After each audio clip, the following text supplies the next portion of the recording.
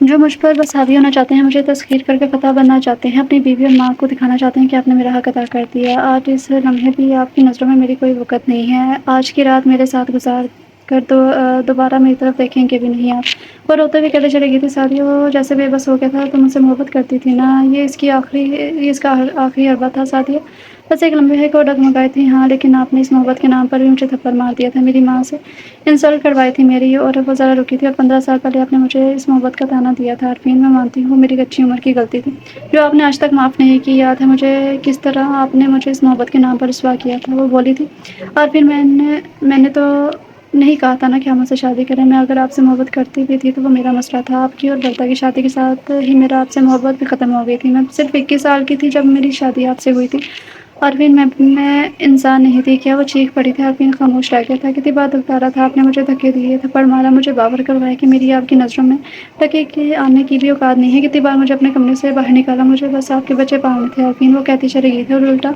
مجرم بھی مجھے ہی بنا دیا۔ خود سرخرو ہو گیا عارفین کے علاوہ کوئی اور ہوتا تو بتائے بے اولاد کو کب تک بسائے رکھتا؟ میں کیا بناؤں عارفین؟ طاہر نبی مسلراتے ہوئے اس کے سامنے سے ہٹ گئی تھی۔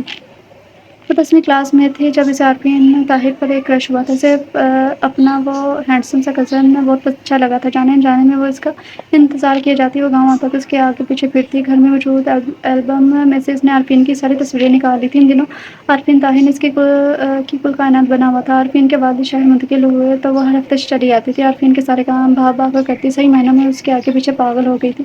پھر یوں ہوا کہ اپنی ایک کم عقل دوستوں کے کہنے پر اس نے عارفین سے اظہار محبت کر دیا، ایک گلاب پھول اور ایک تحفہ لے کر اس کے کمرے میں پہنچ گئی۔ تب وہ محض 16 سال کی ایک انتہائی بیوقوف قسم کی لڑکی تھی جس کی سہیلیاں اس سے بھی 4 ہاتھ آگے تھیں، اسے اکسا کر انہوں نے سارے محبت کرنے کے لیے بھیج دیا۔ تب عارفین اور وردہ کی محبت کی شروعات ہوئی تھی، جب یہ عارفین اس کے ہاتھ میں سرخ گلاب کے دیکھ کر عارفین کا پارا ہائی ہوا تھا، وہ اس پر اس قدر برسا کہ اسے ایک عدد تھپڑ بھی جھڑ دیا تھا۔ عمر دیکھو اپنی اور کام دیکھو، بتاتا ہوں میں تمہاری کرتوت چچا جان کو۔ وہ قہر برسا رہا تھا، سوری ابو کو مت بتانا، آئندہ ایسا کچھ نہیں ہوگا پلیز۔ وہ ہاتھ جوڑ کر رو پڑی تھی۔ عارفین نے اس کی اچھی خاصی بے عزتی کی تھی، اور پھر اس کے معافی مانگنے کے باوجود اس کی ماں کو بتا دیا اپنی سعدیہ تھی اور اس کی ماں کا جوتا، انہوں نے اس کی اچھی خاصی پینٹی لگائی تھی۔ اس دن کے بعد سعدیہ مرزا کے سر سے عارفین طاہر کی سو کالڈ محبت کا بھوت اتر گیا تھا۔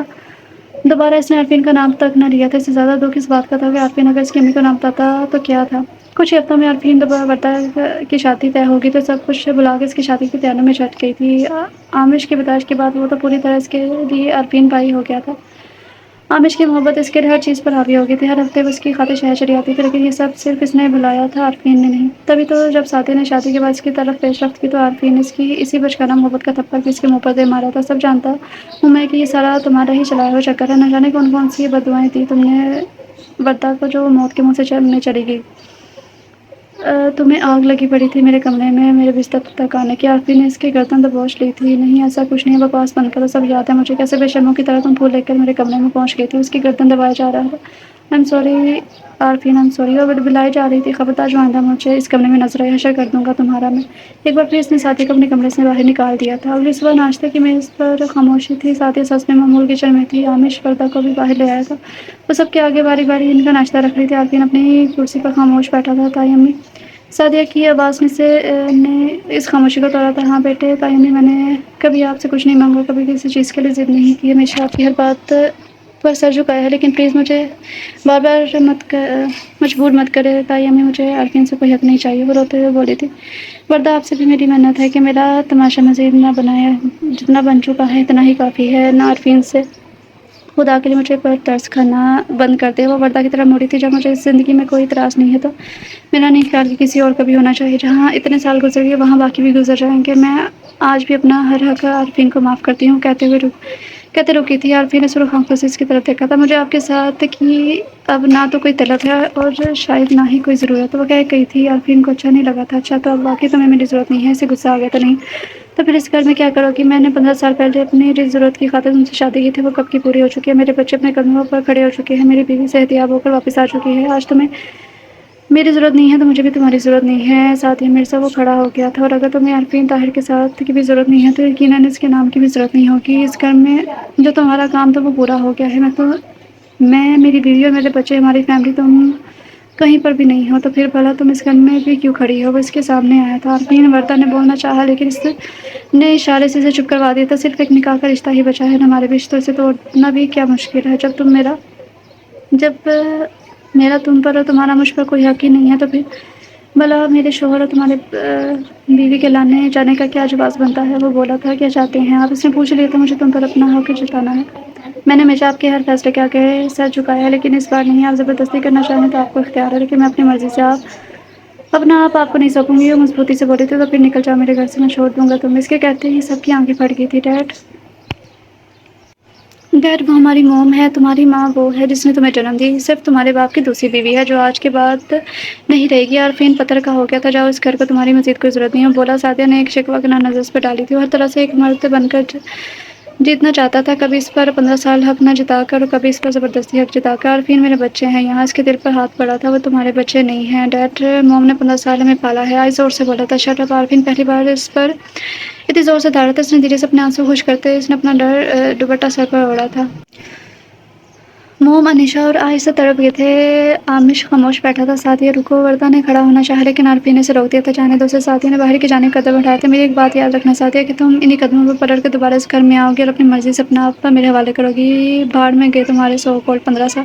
تمہاری وجہ سے میں اپنے بچوں کی نظروں میں گر گیا ہوں، ایک مجرم بن گیا ہوں۔ سو طلاق تو مر کر بھی نہیں دوں گا تمہیں، عارفین کہتا چلا گیا تھا۔ کوئی عام بندہ سنتا تو بات اتنی بڑی نہیں تھی، بس ایک شوہر اپنی بیوی پر حق ہی تو جمانا چاہ رہا تھا، لیکن بات اس لیے بڑھ گئی کیونکہ اب بات ایک شوہر کی انا پر آ گئی تھی۔ 15 سال پہلے عارفین طاہر نے اسے دھتکارا تھا تو شاید وہ حق بچا تھا کیونکہ اس کے پاس سعدیہ کے قریب نہ آنے کی بے شمار وجوہات تھی۔ وہ وردہ سے بہت محبت کرتا تھا، انہوں نے 5 سال اکٹھے گزارے تھے، سو اسے اپنی بیوی سے وفا نبھانی تھی۔ اس کی جان سے پیاری بیوی کوما میں تھی، سو اسے صرف اس بیوی سے وقت دینا تھا۔ وہ ایک سفارتکار تھا، سو اس کا کام ہی ملک سے باہر تھا۔ اس کے بچے ابھی چھوٹے تھے، تو سعدیہ اس کے قریب نہ بھی گیا تو کیا تھا؟ اور سب سے بڑی بات، وہ ذہنی طور پر ڈسٹرب تھا، لیکن اب اسے اپنے قریب آنے کی اجازت نہ دینے کے لیے سعدیہ کے پاس بھلا کیا جواز تھا؟ صرف یہ کہ 15 سال گزر چکے ہیں اور دنیا کی نظروں میں یہ جواز کچھ بھی نہیں تھا۔ سعدیہ اسی دن اپنے میکے آ گئی تھی۔ اس کی سب سے بڑی غلطی یہ تھی کہ اس نے آتے اپنے ماں کو سب کچھ نہیں بتایا تھا۔ اسے لگا کہ عارفین کو اپنے دختار جانے کا وقت ہی گزرا ہے جو شاید اتر جائے گا، وہ کچھ ہی دنوں میں ملک سے باہر چلا جائے گا اور وہ اسے واپس بلا لے گا، لیکن ایسا نہیں تھا۔ اس بار ایک بیوی نے ایک شوہر کو ہی نہیں، ایک عورت نے ایک مرد کو ٹھکرا دیا تھا۔ اگلے ہی دن وہ گاؤں پہنچ گیا۔ سعدیہ کی طبیعت ٹھیک نہیں تھی، سو وہ اپنے کمرے میں ہی تھی۔ اسے تب پتہ چلا جب پروین رات کو اس کے کمرے میں آئی تھی۔ کون سا نیا تماشا رچانے لگی ہے اب تو سعدیہ؟ وہ کافی غصے میں تھی۔ کون سا تماشا؟ گھر چھوڑ کے کیوں آئی ہے؟ ہمیں عارفین نے نکالا ہے مجھے، وہ بولی۔ اسے شاید بخار ہو رہا تھا۔ سعدیہ، اگر وہ تیری طرف مائل ہونا چاہتا ہے تو حرج ہی کیا ہے اس میں؟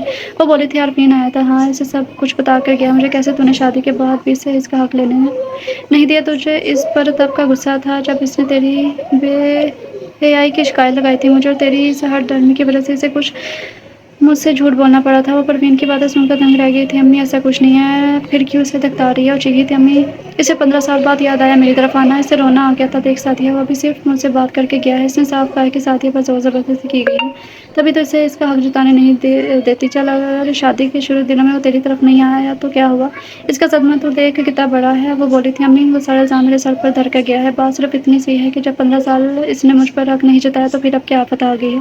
وہ چیخ پڑی تھی۔ بکواس کو بند کر لے اپنی، اگر تیرے ابو اور بھائیوں کو پتہ چل گیا تو تیری خیر نہیں۔ عارفین نے کبھی کوئی کمی ہونے دی ہے تجھے جیسے کر رہی ہے؟ پروین بس اپنی ہی کہے جا رہی تھی۔ اس نے اپنا سر پکڑ لیا۔ عارفین نے بالکل ہی انسانیت کھو دی تھی۔ وہ بس کہیں کسی بھی طرح اسے اپنے سامنے جھکانے کی تڑپ تھا۔ کچھ دنوں بعد سریا اور وردہ خود آئی۔ پروین تو وردہ کو اپنی دہلیز پر دیکھ کر سب کچھ بھول گئی تھی۔ آنٹی، مجھے دلی افسوس ہے سعدیہ کے لیے، اس کے ساتھ بہت زیادتی کی ہے عارفین نے، لیکن ابھی عمر ہی کیا ہے اس کی آنٹی، میرے خیال سے اسے ایک نئی شروعات کرنی چاہیے، وردہ نے کہا تھا۔ پروین، میں نے سعدیہ کو ہمیشہ اپنی بیٹی سمجھا ہے لیکن اس بار وہ فضول ضد کر رہی ہے۔ عارفین شرمندہ ہے اور ازالہ کرنا چاہتا ہے تو سعدیہ کو بھی چاہیے کہ سب کچھ بھول جائے۔ سریا بیگم بھی وردہ کی ہمنما تھی۔ اس رات پروین نے پھر سے سعدیہ پر برس پڑی تھی۔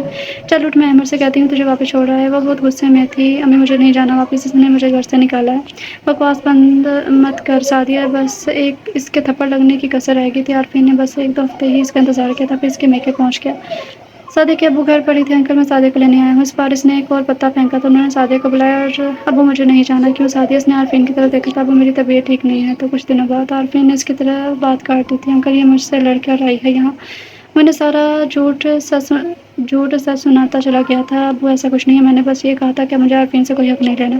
انکل اگر یہ الگ ہونا چاہتی ہے تو اسے پوچھنے میں سے طلاق دینے کو تیار ہوں۔ بولا تھا خدا نہ کرے عارفین بیٹا طلاق کیوں دے گی بھلا یہ؟ پروین طرح پڑی تھی سعدیہ اپنا سامان لے کر۔ اب کے ابو نے ترکمانہ سے لہجے میں کہا تھا ابو پلیز آپ میری بھی تو بات سمجھے۔ وہ بے بسی سے رو پڑی تھی۔ کیا سمجھوں میں؟ تم دونوں میاں بیوی کے آپس کے معاملات اب یوں سر عام سنو میں، کس نے پیش رفت کی اور کس نے اختیار دیا، کون حق جتاتا ہے کون نہیں، کون کس کی طرف مائل ہوتا ہے کون پیچھے ہٹ جاتا ہے، یہ کوئی سمجھنے والی بات ہے کیا سعدیہ؟ وہ بول رہے تھے ابو میں بس یہ کہہ رہی ہوں کہ اب جب 15 سال حق نہیں جتایا تو اب بھی مت جتائیں۔ وہ بولی تھی اگر جتا لے گا تو پھر کیا ہو جائے گا؟ پروین کو غصہ آ گیا تھا۔ آنٹی احمد سے کہے گا کہ ایک دو دن بعد اسے چھوڑ جائے۔ وہ ایک فاتحانہ نظر اس پر ڈالتا ہوا واپس چلا آیا تھا۔ اگلے 2 دن اس کے لیے کسی قیامت سے کم نہیں تھے۔ ہر طرف ہر کسی کی نظروں میں وہ گرتی جا رہی تھی۔ اس کے ماں باپ کے نزدیک تو سرے سے اس کی ضد ہی فضول تھی۔ عارفین کی باتیں سن کر پروین یہ ماننے کو تیار ہی نہیں تھی کہ اس نے 15 سالوں میں ایک بار بھی سعدیہ کی طرف قدم نہ بڑھائے ہوں۔ انہیں یاد تھا جب سعدیہ نے کچی عمر میں اس سے محبت کی غلطی کی تھی اور وہ یہی سمجھ رہی تھی کہ شاید سعدیہ اس وجہ سے عارفین سے کترا رہی ہے، اور اگر سعدیہ کی باتیں درست بھی تھی تب بھی وہ اس کے ساتھ نہیں تھی۔ اگر اس کا شوہر 15 سال بعد اس کی طرف مائل ہو رہا تھا، اسے تکرانے کا اسے کوئی حق نہیں تھا۔ وہ خود بردہ خود چل کے اس کی دہلیز تک آئی تھی۔ بھلا کون عورت اپنی سوکن کے لیے اتنا کرتی ہے؟ وہ خوشی سے اپنا شوہر اس کے ساتھ بانٹنے کے لیے تیار تھی، خود آگے بڑھ کے اسے اس کا حق دلوا رہی تھی۔ تو پھر بھلا سعدیہ کو کیا تکلیف تھی؟ انیشہ اور آئس دونوں اس سے ملنے آئے تھے۔ دونوں ان سے لپٹ کر رو رہے تھے۔ اس کے نزدیک اب ان کا باپ اسے اس کی ماں کا رتبہ دے رہا تھا تو اسے پیچھے نہیں ہٹنا چاہیے تھا۔ وہ واپس آنے کا کہہ رہے تھے۔ ثریا بیگم صبح شام پروین کو کالز کر رہی تھی اور بار بار سعدیہ کے واپس آنے کا کہہ رہی تھی۔ ان سب کے نزدیک عارفین اتنا بھی قصوروار نہیں تھا جتنا سعدیہ نے اسے بنا دیا تھا۔ وہ اگر شادی کی شروعات میں اس کی طرف مائل نہیں ہو سکا تو پھر کیا ہوا؟ وہ اتنے بڑے صدمے میں سے گزر رہا تھا۔ سعدیہ کو اسے معاف کر دینا چاہیے تھا، اسے اپنا حق لے کر لینا چاہیے۔ اس رات اسے شدید بخار ہو گیا تھا۔ سوچ کے اس کی نسیں پھٹے جا رہی تھی۔ اس کے ابو نے فیصلہ سنا دیا اور کل وہ واپس جا رہی تھی جن قدموں سے وہ یہاں آئی تھی، اور ظاہر ہے اس کے جاتے ہی عارفین سب سے پہلے اس پر اپنا حق وصولے گا۔ اس رات بھی وہ اپنے کمرے میں تھی۔ بخار کی شدت سے اسے بار بار پسینہ آ رہا تھا۔ پروین آج اسے اسپتال لے کر گئی تھی اور شدید قسم کے ڈپریشن کا شکار ہوتی جا رہی تھی۔ تبھی کمرے کے دروازے پر دستک ہوئی تھی۔ آج آؤ، اس کی آواز بھی کانپ رہی تھی۔ عامش کو اندر آتے دیکھ کر وہ اٹھ کر بیٹھ گئی تھی۔ عامش نے غور سے اسے دیکھا تھا۔ چند دنوں میں ہی اس کی آنکھیں اندر کو دھس گئی تھی۔ عامش میں صبح آ جاؤں گی واپس۔ اسے لگا شاید باقیوں کی طرح وہ بھی اسے واپسی کے لیے قائل کرنے آیا ہے۔ سعدی ایم سوری، میں یہی سمجھتا رہا کہ آپ نے ڈیڈ سے شادی کر کے میری ماما کے حق پر ڈاکہ ڈالا ہے، اور بے جان ہو کر گھر سے در ہو کر روتی رہی ہیں، اور پیچھے سے آپ ان کی جگہ پر عیش کرتی رہی ہیں، ان کے شوہر پر حق جماتی رہی ہیں، ان کے گھر اور بچوں کی دعوے دار بن گئی ہیں۔ وہ بولا۔ سعدیہ کی آنکھوں میں آنسو آ گئے تھے۔ لیکن مجھے نہیں پتا تھا کہ وہ کہتے کہتے رک گیا تھا۔ اس کی طرف دیکھ کیا تھا؟ آپ کیا چاہتی ہیں؟ اس نے پوچھا تھا۔ میں بس اس گھر میں ویسے ہی رہنا چاہتی ہوں جیسے 15 سالوں سے رہ رہی ہوں۔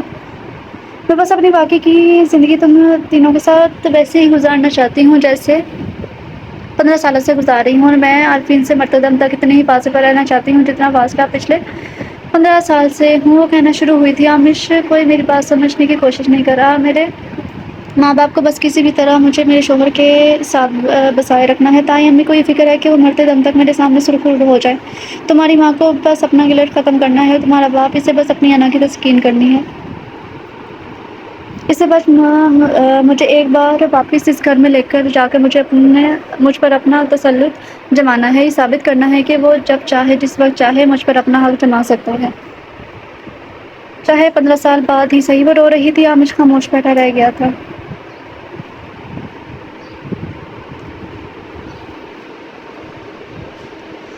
کوئی بات نہیں سمجھ رہا عامش۔ میں 21 سال کی تھی جب میری عارفین سے شادی ہوئی تھی۔ میں کیسا انسان نہیں تھی؟ کیا میں ایک انسان نہیں تھی؟ میری کیا ایموشن نہیں تھے؟ کیا میرا نفس نہیں تھا؟ 15 سال میں نے ایک بیوی ہونے کے باوجود شوہر کی محبت کے بغیر گزار دی، اور میری جوانی کے دن تھے عامش۔ مجھے بھی اپنے شوہر کے لیے سجنا تھا، سنورنا تھا۔ اس کی تعریفیں سمیٹنی تھی، اس کے دل میں اترنا تھا، کیا میرا حق نہیں تھا کہ میرا شوہر بھی مجھ سے محبت کرتا، اپنا کرب بخشتا؟ وہ بڑک بڑک کے روتی تھی، آمش میں جانتی ہوں یہ میرا خدا جانتا ہے میں نے شادی کے بعد کے دن کیسے گزارے ہیں، میں عارفین کی بیوی تھی تو مجھے کیا اس کی ضرورت نہیں تھی، 15 سالوں میں ایک پل کے لیے بھی وہ مجھ سے نہیں ملا، اور اب جب میں نے اپنا دل ہی مار دیا، نفس ہی مار دیا، تو سب کو میرے حق کا خیال آ گیا ہے۔ وہ بولی تھی، نہیں دل کرتا میرا اب اس کے قریب جانے کو، نہیں دل کرتا اس کی قربت پانے کو، کوئی میری بات نہیں سمجھتا آمش کہ میری بھی کوئی عزت نفس ہے۔ اپنا سر اب تو میں گرا گئی تھی۔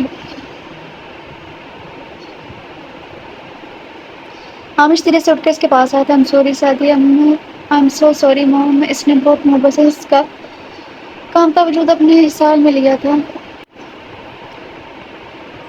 وہ سبھی نفوس رات کے کھانے پر جمع تھے جب آمش سے اپنے ساتھ لیے لاؤنج میں داخل ہوا تو سبھی نے چونکے اس کی طرف دیکھا تھا، عارفین کے لبوں پر اسے دیکھ کر فاتحانہ مسکراہٹ آئی تھی۔ موم تھینک گاڈ آپ آ گئے۔ انیشا اور آئس دونوں اس سے لبڑ گئے تھے، کیسی ہو سعدیہ؟ ورتا خود اٹھ کے اس سے ملی تھی، تمہیں تو بخار ہے، میڈیسن لی ہے میں نے، ٹھیک ہو جاؤں گی۔ وہ بولی تھی، بیٹھو کھانا کھاؤ۔ وہ مجھے بھوک نہیں ہے، پھر چائے بنا لو اور میرا کپ لے کر اوپر میرے کمرے میں آ جانا۔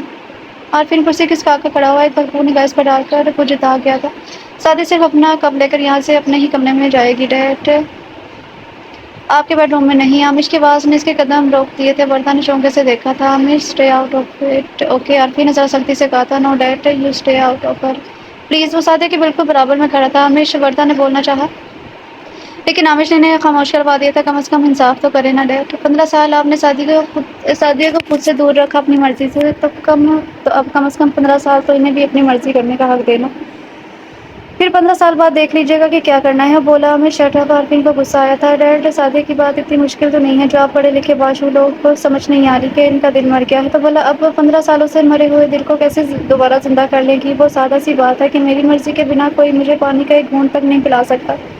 بتائیں موم، آپ کی مرضی کے بنا ڈیڈ آپ کو چھو بھی سکتے ہیں کیا؟ بتائیں دادی، کیا آپ کی مرضی کے بنا کوئی آپ سے کچھ منوا سکتا ہے کیا؟ وہ کہتا چلا گیا تھا، سبھی خاموش تھے۔ ڈیڈ، ہم کسی جانور کو بھی اس کی مرضی کے بنا اپنا بنا نہیں سکتے، تو یہ تو پھر ایک جیتی جاگتی عورت ہے،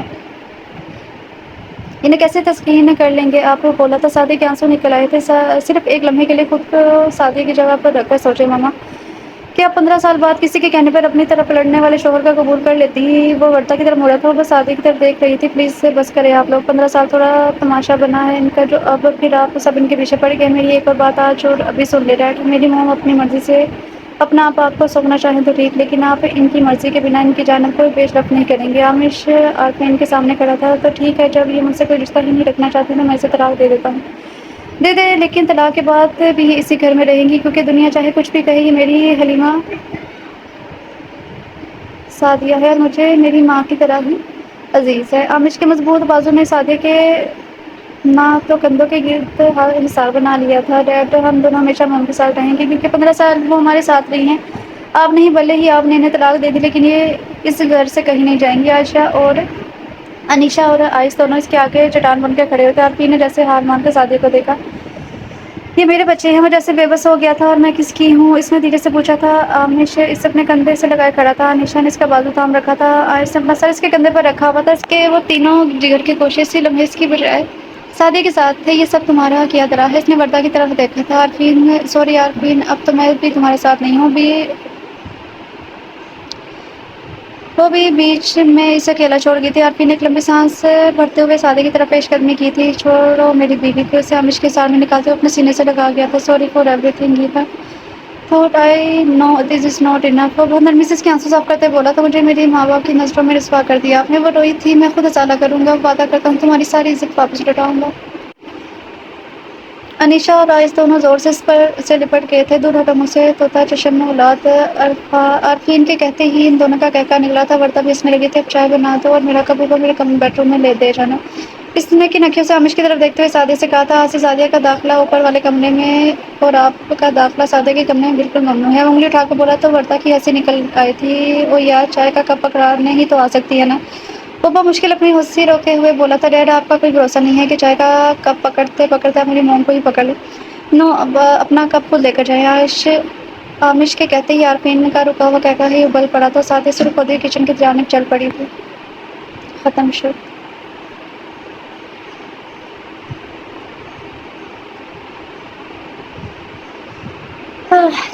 سو ڈیری سے تھا ناول، اور ناول تو اچھا تھا ویسے، مجھے تو اچھا لگا۔ اب آپ لوگوں کو اچھا لگتا ہے کہ نہیں یہ میں کچھ نہیں کہہ سکتی۔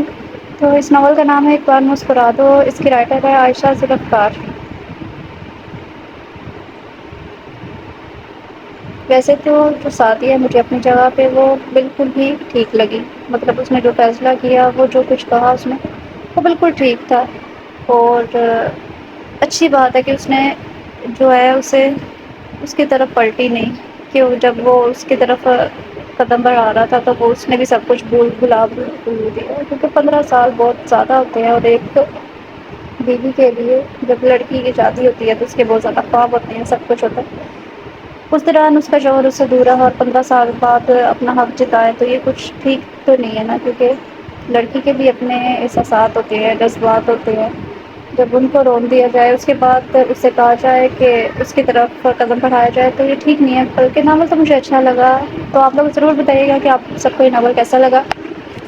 تو اب کل ہے عید، تو عید کے فرسٹ ڈے تو ناول نہیں آئے گا، سیکنڈ ڈے ان شاء اللہ تعالیٰ ناول آئے گا۔ تب تک کے لیے اپنا خیال رکھیے گا، اور آپ سب کو بہت بہت زیادہ عید مبارک، اچھے سے عید گزاریے گا۔ اللہ آپ سب کو خوش رکھے اور آپ سب کی جائز خواہشات کو پورا کرے، اور اپنا بہت سارا خیال رکھیے گا۔ اللہ حافظ۔